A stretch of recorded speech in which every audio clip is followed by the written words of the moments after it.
Какво е личен труд и защо се изплаща? Дължат ли се данъци и осигуровки? Може ли да се сменя? Благодаря за въпросите ви. Личен труд е възнаграждението, което собственик получава, полагайки личния си труд в неговото дружество. Когато вие създадете фирма, ООД, няма значение, в зависимост от това дали сте 1, 2, 3, вие сте собственици.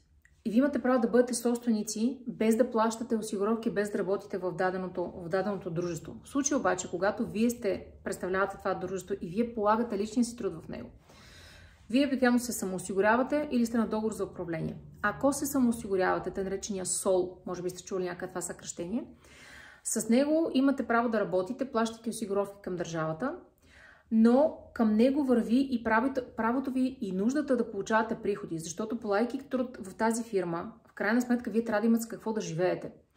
Това нещо се нарича личен труд, изплащане на личен труд. Размера на личния труд, за разлика от сумата по трудов договор или договор за управление, не е фиксирана. Личният труд може да бъде 50 лева, 100 лева, 300 лева, 3000 лева, колкото вие прецените.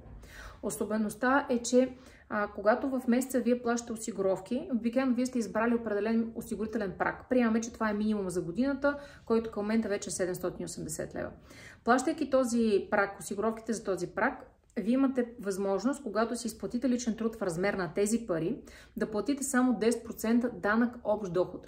Това е данъка, който всички ние плащаме на базата на това, че получаваме доходи. Ако изберете да си изплатите 1000 лева в дадения месец, то тогава ще трябва да платите и осигуровките в тази част между 780 и 1000 лева, както и тези 10% данък до 1000 лева. Така че това е нещо, което дължите и осигуровки, дължите и данък. Сумата може да бъде сменяема по всяко време. Всеки Божи месец, ако искате, може да сменяте сумата за личен труд. Имаше ли още нещо? Може ли да смени? Да, може да сменя. А съм Аги Богданова, горда част от счетоводна кантора Аргия, вашите виртуални счетоводители. За още информация последвайте ни.